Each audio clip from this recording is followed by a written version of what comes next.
They want me to change, they want me to change, but I ain't changing. Nah, I remain the same. And you are now tuned in to another episode of Intellectually Petty Radio, brought to you by, oh, I forgot, in concert with Beautiful Machine Magazine. And you already know, man, family is Nerve DJs Radio. And y'all already know, man, week after week, month after month, minute after minute, we only rock with legends around here. And today is absolutely no exception. But before we get to that, man, happy motherfucking birthday to myself, man. 53 times around this bitch is a blessing, a gift, and an honor. And I am privileged and blessed in a thousand gazillion ways. On that note, we got one of the dopest motherfuckers to ever walk the face of the galaxy. We got Notorious Pre in the building. How you doing, Queen? Hey, hey now. Happy Thursday. Oh shit, what did I do? Oh, I never did that before. That's crazy. I'm sorry. Happy Thursday. I'm trying to fix my screen and shit and get us. Okay, I think we did. I do Okay. apologize for that little snafu. How's life? How's your family? So far, so amazing. Everybody's good. Everybody's good, good. How you Oh, doing over there? I'm Good doing Thursday, good good. birthday. Yes, thank you. I feel good. I look old as shit, but I'm losing some weight, so I'm trying to get back to my sexy back. You know, Oh, no, you look good. You look good. I'll cry a little bit. Thank you. Um, where do we start with your career? Oh, the city of Detroit. What up, though? You feel me? It got to start in the city of Detroit.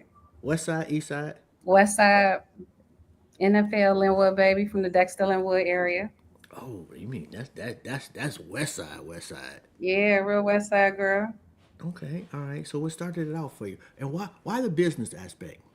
Well, my dad was in entertainment business. So back in the Gap in Detroit, there was a music revenue in a club, the 20 grand in the Latin quarters, which my dad was very instrumental in. So, and we thinking back then with some of the best engineers and artists in the game, Prince, Morris Day, they had some of the best reviews in the city. So coming up, watching my dad move in music, but on the business side, it was always intriguing to me. So I caught a knack for it very young. You reading contracts very, very young. Really? And what Yeah. was the first? Do you remember the first contract? I don't remember the first contract or whose it was. I remember reading it, but I don't remember whose it was and I understood it. So I ended up calling my dad one day and telling my dad, like, this scared me. He like, what scared you? I'm like, cause I get it. I know what I'm reading. I know how to decipher what I'm reading to comprehend it at best. And he told me, well, if you're scared of it, that's the shit you run toward. So pops had some big shoes to fill. Yes, but I never rode his coattail, which was a great thing. And because I had it was in my genetics. So I started to experiment with the people around me. Mhm. You feel me? So there's a lot of shit that I got out of mud with some of the artists. Like everybody is seeing their full circle moment of all the work we put in the early years. And it was just having an idea to do something and someone being crazy enough to let me try it. So did you start out managing artists? Actually, no, I didn't. I started off doing marketing and writing and press. I traveled a lot when I was younger, so I would be in clubs and hear music down south, come to Detroit, and I had a relationship from being in all the strip clubs with the DJ playing music like early Dolph, early Rich Homie Quan, just being out of town, coming back to the city. And this, like, Karita Miller is very instrumental. Tashima Adams is very instrumental because they were pillars in my life. At the time, I think Tashima was working at WJLB. So she'll let me pen the morning, the parodies. Really? Yeah. She also had a magazine, and whoever came in the city, I was the one to talk to, but she was allowing me to experiment with the marketing and the layouts of general, just her magazine. So it's like having big homies is instrumental, especially big homies that really fuck with you and want to lead you. Hmm. So even though they were in their positions and even hanging out in the city, wherever they went, I went. What's different about marketing in Detroit? I think marketing in Detroit, what's different is I feel like everybody outside of being from my city does it synthetically. There's a lot of light here. You know what I mean? Hmm. So it's a certain swag to it. You got to appeal to this. Like they say, everybody in Detroit feel like they a star because we didn't have to get Amiri jeans and all of that. Most of these kids been wearing Maury $600 shoes and fur coats since they was kids. It's just in our nature, you know. So it's like that whole grassroots, get it out the mud. You got to appeal to it. You can't just try to do it synthetically or buy into it. It's not gonna work, in my opinion. So, after the marketing, what was next? After the marketing, I still wanted to do music business. Like, okay, marketing is one half of it, but it's like your friend, a rapper, and you be like, well, I know how to do this. Well, if you don't have so and so, how is your business working? And that turned into, okay, cool. I'm gonna try just going out for a PR job, like leaving it alone, knowing that I could do it, but conversations are conversations when you're amongst people. Like nobody's really dialing in. I end up doing an interview for the magazine and having the opportunity to fly out to New York. And when I flew out to New York, I was going on just to, interview the artist at the time who had got signed. It was probably like Def Jam way back in the gap. And come to find out, the guy met me who was the manager, like, oh, you do PR, but honestly, I don't have an assistant. I'm like, you ain't got no assistant? He like, no, I ain't got an assistant right now, but tomorrow I'll take you over to the label. We'll get it done. And a light bulb went off. And I was like, I'll be your assistant. At the time, the guy I was working for was Storm. Storm had just started managing Mobb Deep. So I'm a kid from Detroit that took a chance on a random interview from my homegirl working at the radio station for her magazine. Go out to New York to hang out. I'm every bit of under 21 for sure, like 19, 18. Get offered a PR job and took an assistant job in management. Yo, that's good. Mob. So is this early Mob Deep Now before this late we Mob heard Deep, of them? they had just got signed to G Unit, so I was going into G Unit. But the craziest part about it is the way that Storm worked it is for the first 3 years he didn't tell them that I was a girl. He made them believe that I was a boy because my nickname is Primo. So I would be working, doing touring, moving people and bits around, and they all thought I was a guy, but would see me in person. Shout out to Helene Rice. Did that bother you though? That you had to No, go it through didn't. that? I felt like it was one of the coldest schemes in the game because there was no bias while doing business. Okay. So who was the first artist that I haven't heard of that you believed in? The first artist that I believed in, that's a tough question. That you haven't heard of, mm, like wholeheartedly believed in, I would say it would be Boss Man Webby from Team Eastside. Yeah. And at the time when I got him, he was doing this project called Independent Balling. So he getting the first taste of seeing the side of A&R. Because at this point, I'd have been through the labels. I got it now. And I just believed in what Webb had. The whole idea of independent balling meant, you feel what I'm saying, meant so much, especially coming from the city. And this is during the time where, man, they all got movement on that east side. But he wanted to do a song with Dej Low and was like, no, I don't really want to do it. I don't really want to do it. I'm like, no, just listen to me. Please do this record. Whatever you do, please do this record. And for whatever reason, I had to leave the studio. So he really like, I'm out. I'm leaving. I ain't doing it.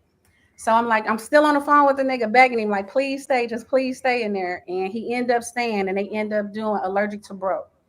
I was the first person to take artists to DJ Envy and we went to New York. It was Web. Really? Shout out to Really? Web. Shout out to Envy. You know. Absolutely. Shout out to DJ Envy.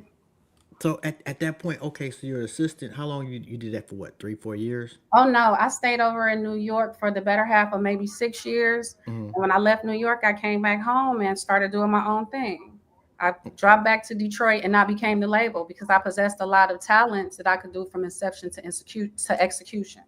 Biggest So difference. it's a big difference. It's one thing to everybody has ideas of grandeur. Everybody has solutions to problems they'll never fix. But if I could dream it and pull it out, I was trying it. And what allowed me to work with more artists in my city was like, you may need me to do videos and treatment, but I might be road managing you. And the way that I'm moving like a machine. Early on, I couldn't tell as much as I do now that I build systems.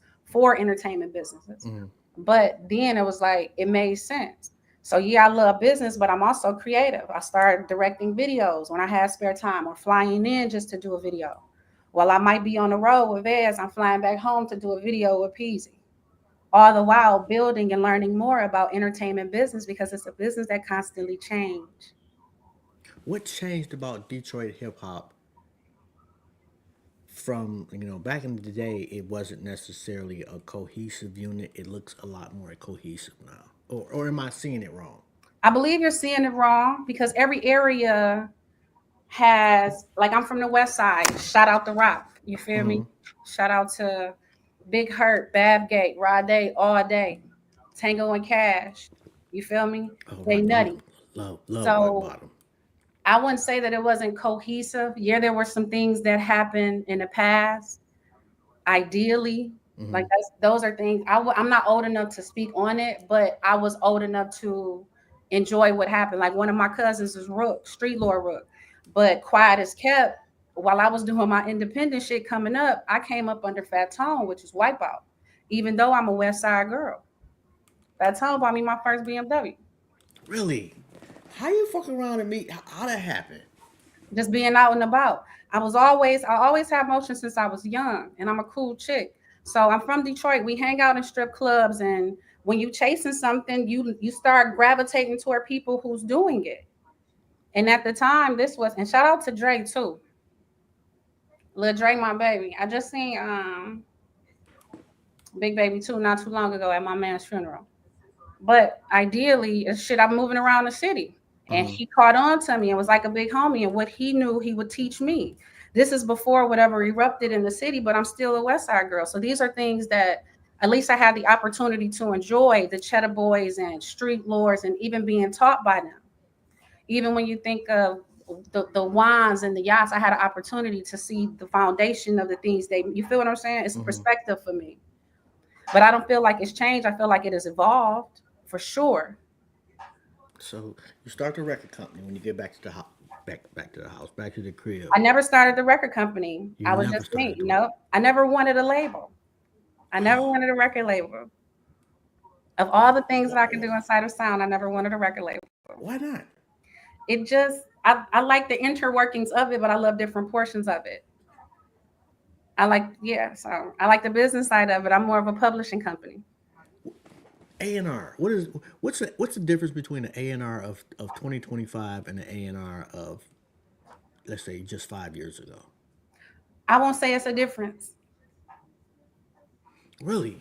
I find how talent is discovered has changed, but when it comes to an A&R, Mm-hmm. 5 years isn't much of a difference as far as like the inner workings and or discovering talent. You got to be more specific on that. Okay. Let's say Simply 10 years. because talent is What? being found Well, online randomly. I guess it seems like back in the day, A&Rs was not just finding talent, but cultivating the talent. And I can agree to that. it But has. I believe it spans a little for looking at the game and for what it's worth. My idea of an A&R, it has changed drastically quite some time ago. Mm, And then in many instances, you find the average A&R doesn't know what to do after the song is made. It's become more of a fad thing or a cool thing to do. And this is no disregard to any of the dope ass A&Rs out there. But mm, a lot of the game has been saturated because it's like there are relationships that aren't being made. There are no bridges being made. A lot of times, some artists have relationships, especially producers, from my end, these things are getting done through their personal relationships. I do mm, feel like there should be a more hands-on thing with your A&R. Now, there are definitely a handful of dope ones, more than a handful, but I feel like a lot of it gets overshadowed by what just looks cool. And I'm stepping in the studio or I'm going out and all like get the music back to where it was, produce the sound, get in the thick of it. mm. What what is the better faster colleague theory? The better, faster colleague theory. I'm glad you asked that after the A&R question.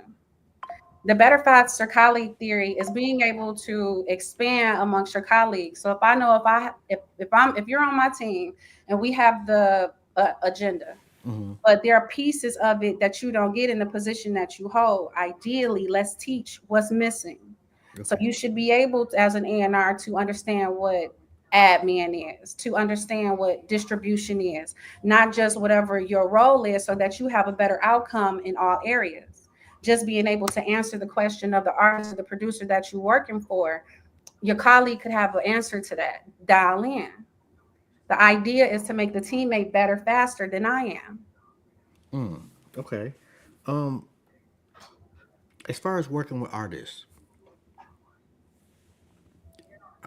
is there a particular artist that you just not talent wise, but just personality wise click more with?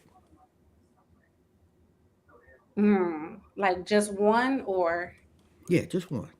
Unless you got more. absolutely, I got more. I feel like just starting off with the mob, the cohesiveness, the when it comes to the mob dealing, when you think of so many personalities being in one hub, you would imagine it being hard, but it's not. Hmm. The camaraderie, the way we come in, there's always one. You feel everybody has the idea of somebody else. Like we always keep the others in mind. You feel me? So I will say for me, it gotta be the mob. Those are the guys I spend the most time with. You feel me? But ideally, I swear Vezo is definitely at the top for me. He's one of the people that I absolutely love being around, working with, or just like he's just since we met for sure. Skilla Baby is at the tippy top. You feel me? Like Yo, there are quite a few artists. Like that's it's hard, but there are quite a few artists. Baby Money is another one. You feel me? Like I have artists in my own hub, Trey Sav, Pyrex. You feel me? yo, what was it about? Totally off the record, but for I don't know if I'm saying it wrong or right. I'm just an old nigga. Excuse me. But 42 Doug put together that concert. Beautiful. That how come that nigga was able to do it? Maybe it's not about how come he was able to do it. Maybe that's the one that the Most High bestowed it upon and it got done. Oh, You feel me? yeah, I There like that comes a right there. time where everything changes over, everything super evolves. You feel me? Mm, There comes a time where camaraderie matters, and it that was the vessel. yo, You cause I feel me? That's and who he used.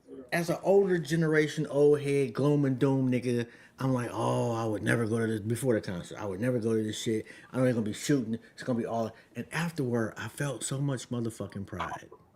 The energy in the building was probably electric and amazing. These are the very things we came up on. We get to see it at one night. That was shit. I damn near our Super Bowl. You feel me?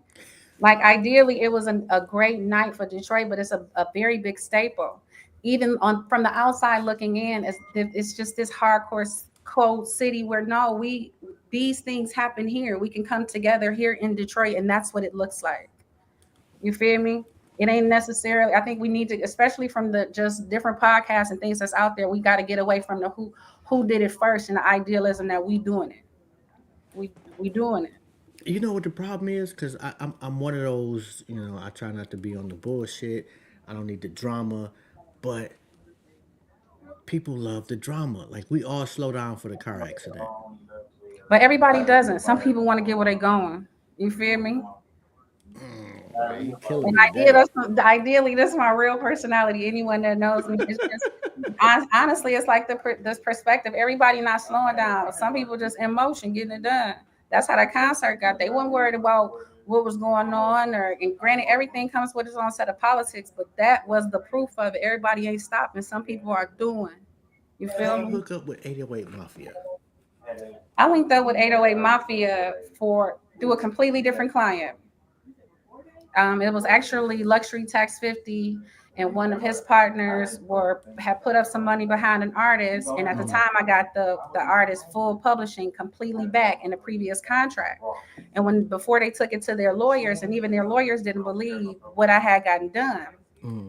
So I get a call saying, did you really do this contract? The contract was completely squared away. It was old by the time they called me. So they called me in to come work on. They called me in to come work on what he was doing, Mm-hmm. because now that he had a different situation. And as soon as I walked in the room, the first person I saw was Luxury Tax 50. He had a shark head on, $1 million worth of jewelry. on the phone, hopped off the phone, like, yeah, you know, the little genius here. Oh, you the little genius. You feel me? We had a meeting. The meeting was amazing. We end up going to eat, walk outside. It's whatever kind of car you could think of. 50 told me, hey, get in the Aston Martin with me. Let's kick it. From there, it's like when 50 took me under his wing, what the very next day, maybe 3 or 4 days later, Southside. From So that what? point on, they never let me go. I never let them go. How the fuck did you do that with the publishing, or is it like the ancient Chinese secret? It is. It is definitely an ancient Chinese secret. But I make understanding the business that we were never taught fun. And the blessing in it is I've had men and not niggas surround me, you feel me, in a very treacherous game. And I know how to move in a room full of vultures. You got to respect the business. Right is right or wrong is wrong, even for the devil himself. Worst contract language you've seen? Oh, I've seen some shit. How what's the most record somebody signed themselves up to give to a label? I've seen somebody do maybe a 15 album contract. But this was Kidding like me. early on. I haven't seen nothing that treacherous. I done seen some crazy turns, but nothing is that treacherous for some time. Yo, 15? Hmm. So, okay, artist comes to you and says they want to give me $250,000 advance, but they want a 360 deal. This artist already established as far as independent, let's say 500,000 streams a month. Should they sign with a major or stay independent? I would tell them if that's one deal, you'll get another. Talk to your lawyer, and hell no, on the 360. I mean, but ideally, it's what you feel like what works for you. The one thing I tell you is I'm only here to advise. I don't have Esquire next to my name. A lot of lawyers definitely vouch for me, but ideally, Hmm. I can't say you from yourself, but you have to make that decision on your own. Would I do it or advise my clients to? No way. Have you ever dumped a client because they just wouldn't listen to you?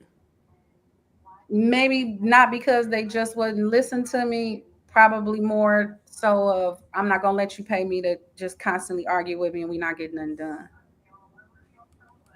Because if you know it all, then what you asking me for, I don't really necessarily need to be here. It becomes a uphill battle. I'm pushing a boulder up the hill. So when they leave you and they flounder, is there a small part of you that's like, that's what you get? No, Really? by no means, because I don't have nothing to do with that. And I'm, vengeance don't belong to me. I'm Vengeance way belong to the pettier than Most you High. are. If I keep my heart in chains, by the graces of Allah, I have been able to intercept versus chase. So everything that has come into my life, all of these great positions have happened on blessings and the coincidence, right mind, right action, right prayer. You feel me? Ideally, I mean, I may not take you back, but I definitely wouldn't pray on nobody's downfall. I'd be like, this, see, nigga, that's why that shit ain't work. Nah, that's not the vibe. You don't get nothing good from that. Because how about if somebody drop me and they do better? I'm gonna be sick like the bitch in the Temptation movie. Hell no. You feel me? Over there smoking gas, like, oh, look at that. No, that's not the vibe. All right, so just kind of going through the bio a little bit, looking at some of the names that you've worked with. YG, Marshmello, Metro, Future, Jay Z, Mariah Carey, Maroon 5. What type of work did you do with Maroon 5? So this is admin business. So I'm the admin to the producers who are doing the sound. So ideally, I have the opportunity to negotiate, bring in other producers. You understand what I'm saying? Being part of the fold and the business as it goes forward. That's crazy, that resume. Yeah. So for Who, that, the producer I had at the time produced the record, a particular record or like the whole album? a particular record. But Maroon 5 just seems like off the beaten path for the rest of the resume. You just at home and you get a call and like Maroon 5 wants to fuck with you. No, I get a call like I have the producer and I may just be running his entire format. I'm like his walking hard drive. Really? So wherever he go, he takes me. So ideally, it's having someone to be at counsel, moving business along, because people don't necessarily like having uncomfortable conversations, especially about splits and who gets what on what. Okay, so So here's that's the. allowed me to be in rooms, but the work I may do with one producer leads on to, Mhm. hey, I think I need you. Hey, I want to do some things with my catalog, or come in and I want you to A&R a session for me, or what's next? Who should I be working with? Really? So you tell people who to work with? Yeah, Like, is it just a vibe situation, or is it a business decision? it's a vibe situation more than it's a business decision, because ultimately two personalities have to meet, and you know what I mean, Hmm. and cohesively come together. And a lot of things, from in my opinion, are done better in studio than out of, because we don't necessarily send a lot of beats out anyway.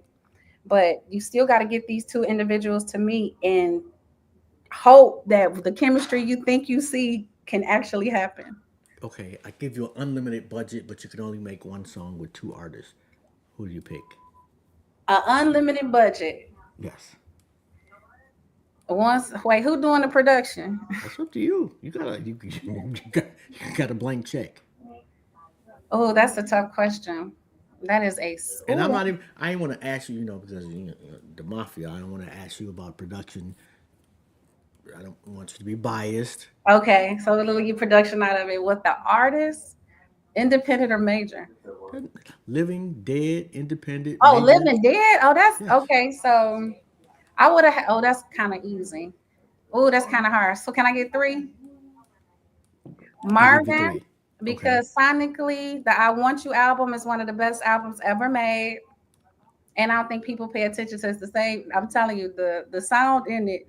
If they was running the numbers up, shout out to Barry. So Marvin for sure. Prince, absolutely one of the coldest in the game. Production, engineering, sound, writer, and Tina Marie. Yo, yo, I fucking love Tina Marie. Yes, and Tina Marie. Oh my god. I actually knew what I was supposed to be doing when I first started working for Storm and going into G Unit. G Unit had just signed Gail Gotti, which was Tina's goddaughter, which was so crazy to me, because back in the day, I remember my dad telling me about Tina getting her start being around Rick and all of those days back in the gap. So to have gotten her, I just felt like back then that was my light bulb. I was supposed to do it. So is this G Unit when everybody is there, or is G Unit after? G Unit when everybody was there. Really? I didn't even been mobbed by groupies before. What is that like? This was one, I think it was like MTV Awards, standing outside. You know how the entourage rested. I'm still me, and as an assistant then. So this, I will never wear heels when we go out. I still don't. I get everybody in. They shut Tile down for I think it was the fire marshal. He shuts Tile down and says, any artist he don't know or celebrity, if he don't know you, you can't get in. It's a $10,000 fine. 50 just so happens to walk up and see me. You know, the big metal guardrails, and I got on the dress. He like, why are you outside? I'm like, I don't know, trying to get in. He grabs me to pull me over the gate, him and security, and a bunch of girls just rushed in. I must say it's invigorating. You feel what I'm saying? And at the end of the day, I still get fanned out about, you think of these things, and they talk about manifestation, but when you start bringing them into your realm and it start appearing, like I get my motivation from it, still feel like, all these people, but these people turned out to be my cool ass friends. What's 50 Cent like? He's cool. I haven't been around him in quite some time though. This is when I was much younger, Hmm. but I had a ball. Well, you look much younger now. Yeah, I am much younger. Okay. YG, relationship or just business, and you didn't really meet him? A bit, no, actually, business relationship under my previous management firm, Hmm. and it was a ball. I love Jizzle, absolutely love Jizzle. Like a vibe to work with, and having an opportunity to even have him and Southside together, it's like a vibe. Like it was really dope working with. He has an amazing personality. Yo, what's crazy is I didn't know much about him to be quite honest. And when I saw the Kendrick Lamar concert and YG got on the stage, nigga, nigga, I'm like, what? Just Did, go, but when I mean bananas, absolutely. His whole vibe, everything is. I'm telling you. and the West Coast absolutely loves that nigga. Oh yeah, for sure, for sure. And it crosses nationalities. It's just not the black people. Everybody love YG out there. The Mexicans, they have quite a bit of a melting pot. Like I've actually spent the last 10 years in Los Angeles. Oh, and I'm sorry. This is a question I ask everybody. Okay, so you're sitting on a park bench, and God sits down next to you, and he or she says you can ask them one question. What would it be?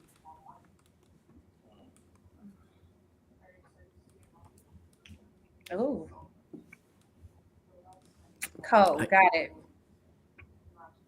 you say who? I got it. Okay. I would ask the Most High, is my dad proud of me? I totally would. I'm certain he is. Absolutely. I totally would. How can you not be? And I have three adult daughters of my own, and if they jumped over a fucking stick, I'd be proud of them. Yeah, I would. The shit you have done, correct. What's the high point for you? The high point, well, we won't just say the high point. Let's just say maybe one of the higher portions in the journey is being able to restore. Not it's. I've had an opportunity to do it in my city and quite a few places on this map, even internationally. But restore which was what was once here, not necessarily wanting to duplicate the whole Motown process, but being bringing back the aspect of doing music business in the city, which is such a big music. Like the revenue that comes through here and has come through here over the decades when it comes to sound is crazy. Just being able to restore that and give that back. Not, I may not be a hub where there's a label for artists, but there is a publishing and administration company here where you have help bringing that aspect. Because when Barry left, Barry didn't leave any remnants of what the business was supposed to be like. No. So a portion in this journey of mine will be restoring that back to the city, and then it can sprout out. Look at Atlanta. Atlanta is the Black Hollywood. There's now a Sony ATV in Atlanta. By all means, it should, with the amount of music that's in sound that's coming out of it. Writers, instrumentalists. You understand what I'm saying? Mm-hmm. Musicians, producers. With that being the Black Hollywood hub, absolutely. I have the same outlook for my own city. Explain publishing. Like, give me a publishing for dummies. Publishing for dummies, and I will not go all the way into it, but just imagine publishing being your HR. Just as if you've ever had a job, you got to clock in and out. Imagine that being publishing. What do you enjoy most about just publishing? Chasing money. How far I don't back know how have to you? say that, but it's the thrill of the chase. You're doing business along the way. There's business to be done. It's like Tomb Raider. I'm getting the recovering the art.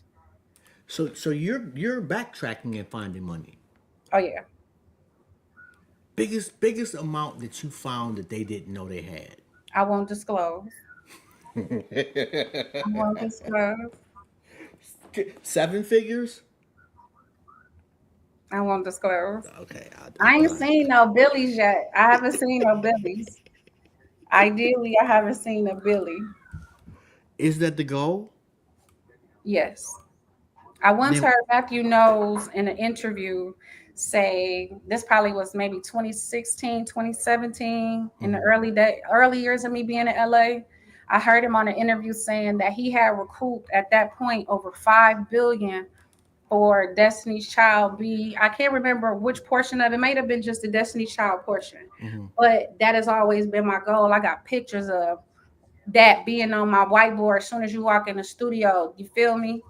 So ideally, I want to get like it's bringing the art back home, making sure it's restored. A lot of the greats don't own what's rightfully theirs. You feel me? So if I can make the change even in my generation and be blessed enough to work on some of these bigger, you feel what I'm saying? Iconic. You never know. I'll be the estate manager of Prince shit one day. But ideally, it's like that's it. Last disappointment you had. Oh, my dresses ain't come from. I'm like, nah. I don't carry disappointment, but it probably was some small shit. Really? Yeah.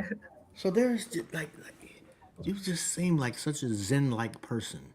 Because ideally, it's like you got to make the best of everything. If you don't, you'll be down in the dumps.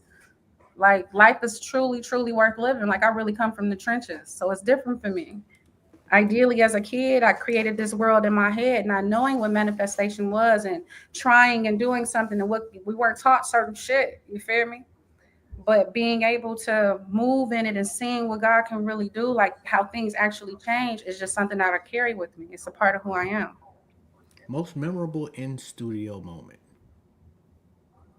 Most memorable in studio moment. Mm, most memorable in working. Mm, mm. Most memorable studio moment. I want to say maybe working when I was young, working, and at the time I didn't know where I was, Hmm. but I was at Paramount Studio in California, and I used to be in love with Rashad Patterson's music because my uncle would play it all the time. And just so happened, I'm sitting on the edge of the studio, and he had a session above me. So I Mm, end up I'm just sitting on the steps outside listening, like, oh my God. really? Let's see. I think I got one more in me. Most memorable in studio session. Mm-mm-mm. Any any any session where most memorable studio session hands down. Club So Icy. You had to be there to know about it. Club so icy. Club So Icy. Um, Metro Southside turned the studio into a club. Got tired of hanging out, so we brought the club to us. Club So Icy.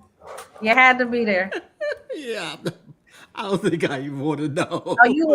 you would definitely want to be there. Just a little bit of recorded proof somewhere, but some of the most memorable nights I will say, and some of the most memorable times in the studio were definitely with them all. Do you say no just because you don't like somebody? No, by no means. Business is business at the end of the day. If it's straight and it's not morally challenging to me, Mm, and my paper's straight, I'm doing it. okay, I feel that. Oh my If it goodness. makes sense for business, like my integrity is never compromised. And some people do business with what they say men do business with guys they don't like every day. So do I. I think we're a lot more petty than we let on to, though. Oh yeah, I get you that. Yeah, like we say that shit, but let it be a nigga that you really don't like. You really ain't gonna want to do it. You really and you know niggas won't admit that they don't call it hating, they call it business, but they will actively look the fuck over somebody they don't like. Oh, absolutely. How how much do you see that? And I don't mean like you got to get into detail or anything like that, but I'm I just, mean, I ain't gonna is it say that savage? I'm a black woman in business, and I work in music business, which is like an all boys club, so to speak. I don't really everything is predominantly male. It is what it is on certain Yeah. aspects. But I've never carried the I'm a girl and they do it to me because I'm a girl, and you can tell, but it ain't gonna stop what has to happen. Is the Okay. game crazy? Yeah, it is. But any business is. You feel what I'm saying? What you don't know is used against you. You better know something. Tell Southside has this saying, you're responsible for your own ignorance in the music business. And that's a fact. yo, that's actually you're responsible for your own ignorance in life. Period. You feel me? Yeah. And this is definitely no different. I won't say that I see a lot of it, but I am a woman in the business. I see a gang of shit that looks kind of crazy, but ideally there's a stigma that follows. And when you're doing business at a high rate, you don't want to constantly keep tapping into. I'm not tapping into my black girl plight. I got to work with it anyway. I'm me. When they see me, they see sis too. You feel me? I'm a black girl from Detroit that works in music business, and sometimes I can't turn this Detroit shit off. So I shuts up. You feel me? Okay, But so 10-year-old little girl from Detroit comes up to you and says, I want to be you in 20 years. First piece of advice you give her. I always believe you can do it. Whatever you can see, it is so possible. God wouldn't give it to you if it wasn't possible. You, as long as you can see it, is closer than you think it is. Future, did you have, is that just strictly behind the scenes business and you don't meet him, or is it somebody you actually work with? No, we're around in the studio, but they're recording. Like there's a process. So it ain't a lot of kikiing and cuckooing going on in the room. And knowing me, I'm either out of town or coming in for sessions. Our sessions could be anywhere. Him and Southside work hand in hand. So a lot of times you gotta let that be. Business doesn't necessarily need to be in the room. Is that part boring for you sometimes? No, it's cool. I'm running a company. More than running a company, there's a lot of moving parts. So Southside could be in the studio with Pluto right now, but he has a full blown production company where we house other producers. They all have something going on outside of other records. You understand what I'm saying? And then scaling up. So there's a lot to be done. Last song you heard before it was released that you knew was a hit. Last song that I heard, I ain't gonna front. The last song that I was talking about that I knew was a hit was Mellow Buck's Move. Shout out to the Drenches. For sure. Heard it and was like, oh, this is crazy. This is crazy. I remember the day Drench Carter. Shout out to Mansky. I remember the day Mansky called like, oh, this a hit. I'm calling Mansky pops from the clubs in Detroit, sending them videos like I just came home. Like that was for sure. And BB Borelli wrote a song called Anyone, and she ended up who recorded it? Demi Lovato. BB though, I'm in the studio. I'm trying to think of who I might have been in the studio with. It befalls me. Anywho, in the studio with BB, and BB Borelli sung this song. When she sung Anyone, I had tears in my eyes when she got done. I thought she would have kept it for herself because it was so powerful. But even hearing Demi sing it is like that's the only person that would have went. That's who needed to sing the song. It's called Anyone. It's a ballad. The very first time I heard the song, I knew that song was gonna be a hit. What was it about it that made you cry? I heard BB Borelli sing the song live with just a backtrack, and it's just the passion in her voice, like just even her energy as a human being. She's one of the dopest writers to me I've ever met. Artist, writer, you name it. I love me some BB Borelli. And just sitting like we just in the studio, it was me, her, the producer. We really just chilling, and she sung the record. Wow. Like I still get chill bumps with certain records, and that was one of them for certain, absolutely for certain. Is the DJ still relevant to breaking Absolutely. music? DJ, in my opinion, DJs will never not be relevant. Why do you think that? Because it just seems that, you know, with podcasting and all other forms of social media, No, because I'm not going to know. I'll leave the club if the DJ bad or talk shit all night. I've been on to go in the DJ booth and be like, hey, you want some records? I got some shit you should play. But who wants to be in the club? That mean we're going back to the jukebox days. Like the DJ is so instrumental. Going to a tour, you could tell when a DJ and the artist don't even not syncing well. But a DJ can also make you stay. A DJ can also make you, oh shit, what's that? I heard this song last night. Make you go. You feel me? A DJs will always be a staple in sound. Ain't no, I'm from Detroit, the home of EDM. Shout out to Marshmello, Alesso, all the good DJs over at TSG. It is. Oh, that was another. oh my God moment, necessarily in the studio, but in the office and watching Alesso walk through the office, like, oh my God, he's as if we didn't represent him. Like, he's really here. Like, we're talking about DJs that do 250,000. You feel what I'm saying? Even down to the rooftop DJs, they will always be a staple. The radio DJ on your morning drive, imagine just records. You Okay, feel me? who's your favorite? DJ, Yeah. dead or alive, DJ AM is one of my favorite DJs. And when are we talking about? Maybe I should like club DJ. Let me specify that. What type of club DJ? Oh, I don't think I really have a favorite DJ. I don't, but I am one of the ones that if I'm out and about, or even if I'm working and we out in the club and the DJ going crazy, I'll record his set or her really? set. Yeah, absolutely. And do what? Just for And you? listen to it while I might be at work, or find a DJ and see if they do. You feel me? That's crazy work right there. That's Because very it could dope be, too. and it be records in the mix that I ain't never heard of. I'm trying to go find them records and like, who doing that? Yo, yo. Oh, Fully in tuned in sound. I work in sound. I don't work in music. when was the last time you got absolutely outside of that DJ walking through the whatchamacallit? You got absolutely fanned out. I ain't had my fanned out moment yet. Really? No, I ain't had it yet. Who is the moment for you that you just haven't met yet? Um, I don't know. I ain't really got nobody on my list like that.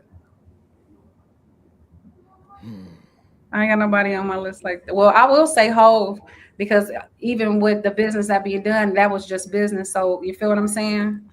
And doing business with Rock Nation ain't doing business with Hove. I definitely want to put Hove on the top of the list.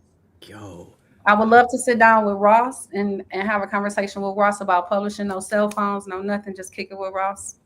You feel me? There are people that I would definitely take the cheese over the conversation, but I'm gonna have the conversation anyway. I ain't even gonna be faced with to take the cheese or not. For real. yo, and shout out to Ben Frank, man. I'm sorry, but DJ Los, nigga. I don't know if you're familiar with DJ Los, Put but me shout here. out to that. Huh? Put me here. Oh, DJ Los is a staple at the crib. Uh, but when I was in high school, this nigga was the first person I ever seen with an actual album that he did himself. Oh, that's fine. And these niggas had, uh, uh, uh, damn, what kind of fucking car? The Pathfinders on the front. Which I'm this is when I'm in high I was school, back in the gap. nigga. Oh my god, yeah. So that nigga has inspired me and has went on to do a whole bunch of shit hip hop wise. Shout out to DJ Los. Top five Detroit MCs for you. In no particular order, because I don't think it's a pecking order. Okay. I just what I'm listening to, like my personal opinion is not. It's just what I listen to. It's not like who I think is better than the other. I listen to a lot of Vezo, a lot of Pete. Well, yeah, I listen to a lot of Vezo, a lot of Skilla. Um, I'm big on Baby Money. I listen to a gang of Baby Money. Um, who else I put? Of course, Face. Face is definitely in there. I like Tay B for sure, for sure. I listen to Tay B a lot. Um, I And like what's the the what's his name? Pac Man. I think. what is that? Uh, Is he from Detroit or that's Flint? kind of hard for me because I won't say like I ain't really got no top five because it's just some shit I'm listening to. I when it comes to the crib, I wouldn't necessarily put them. You feel me? But when it comes to what's in that playlist, you definitely just gonna start off with some Vezo 5 Milli for sure. Oh, Absolutely. Vezo is dope. Like I really like, especially the early shit, man. Oh my goodness, man. I think Vezo, he been doing it. I didn't know Pac Man was Absolutely. from Ohio, but Vezo, yeah, he been doing it for a minute, man. And it's just really beautiful to see the whole movement, like the whole Detroit scene, to really just do their thing. And then I seen how they kind of navigated we don't like each other type shit, and kind of somebody I don't know who said what, but kind of squash things. It just man, the city just looking so beautiful right now. Absolutely. I gotta agree on that. Absolutely. The motion, even outside of the city, being on the other side of the map, it's like shit. I remember back in 2014, 20 early 2015, where they knew they every motherfucker from Team East Side, Band Gang, you feel me? We all the way on the West Coast. You feel me? Really, Screaming, hollering for them. really. Yeah, so it was always a win thing, not an if thing for the city, and it's just a great thing seeing it all come together. But it's not done yet. It's only up from here, by all So, means. so do you do publishing for songwriters too? Yes, ASCAP or BMI? I don't work for ASCAP or BMI, so think of me as a independent publisher or admin, something smaller, boutique. What's the plan 10 years down the road? 10 years from now, flourishing publishing company,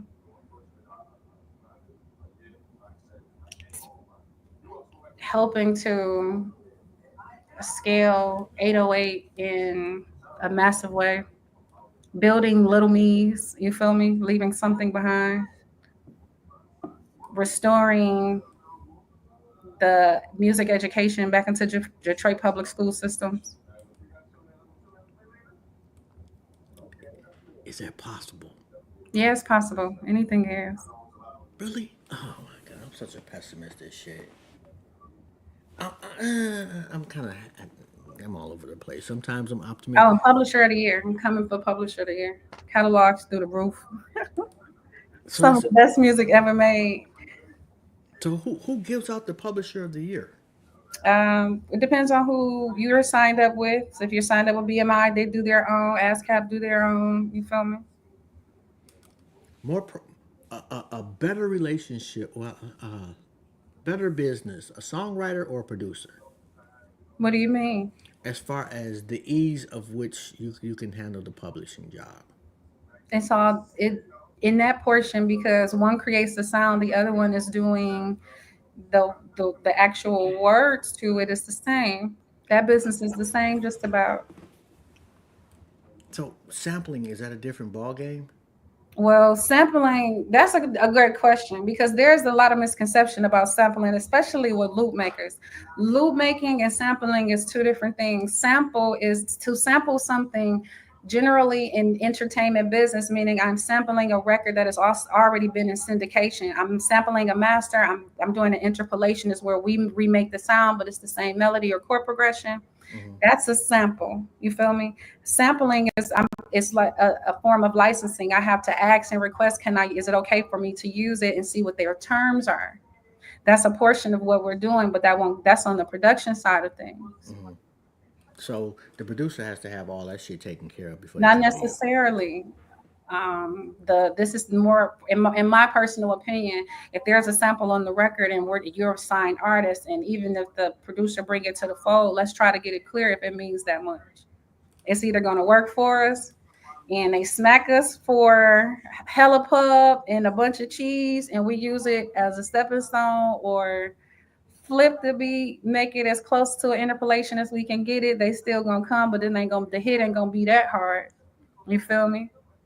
So I don't necessarily think, like, for me, I feel like it should be label production. Let's figure out how to get this cleared. What's the terms? What happens when somebody can they take the whole thing from, like, say I Yeah. make a song, uh I'm just first thing popped in my head, I got five on it.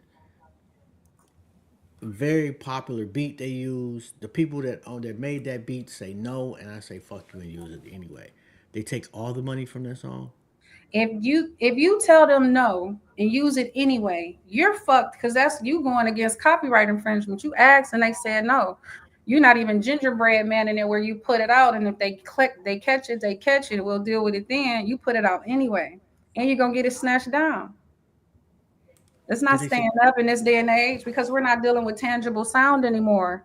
Where we're listening to CDs and 8 tracks or what's that? The vinyls. We're not consuming music that way. We're consuming music digitally. So if you drop it, we're just gonna snatch it down. That's gotta hurt. Do they take the money back too that you made? I mean, they can sue you for whatever you profited. Absolutely. That's their definitive word. You use it without permission. Yo, that's crazy. Um, and I don't think I have enough time left on this planet to adequately do your story justice, cause you, oh, Jesus Christ. But I want to say thank you, for Absolutely. stopping by. And if nobody's told you today, I'm proud of you. Thank you, dear. Absolutely. It was amazing. And happy birthday. I thoroughly enjoyed this. It was a great conversation. Yo, thank you, bro. Yo, if you Shout out happen to to, all the Aquarius. The mafia is full of Aquarius at that. Southside birthday is on the 2nd. yo, hey, the mafia is always welcome to come through. Shout out to Absolutely. y'all. I'll try to, get up tomorrow and put some clips together. If there's anything that I can possibly do for you, I don't think that there is, because you like way beyond me. But if there is, just let me know and I got you. Absolutely. It was amazing. And happy birthday. Thank you so much. This was a dope ass conversation. Absolutely. Intellectually petty, for Yeah, sure. I definitely, well, I try to stay away from the petty. Try to be nice. Uh, Okay. on that Lean more intellectually, but I'm still P. on that note, I'm gonna let you go. I know you got shit to do. And salute to you. Appreciate you. Absolutely. Thank you, dear, for having me. Oh, no doubt. Yo, y'all have a phenomenal ass evening on purpose. You already know this is Jobs, and this has been another episode of Intellectually Petty Radio. We'll be back next week. I don't remember if we're coming back at 5 o'clock or hold on, I'm trying to pull it up right now. Oh, that's gonna be so dope. What is the 6th is next week? Yeah, we got the Shanifa brothers, Nicole Allen and Francis, Black Business Buzz. We're trying to bring that back. And that'll be at 5 o'clock next week. Same channel. I'm out. Y'all have a good one.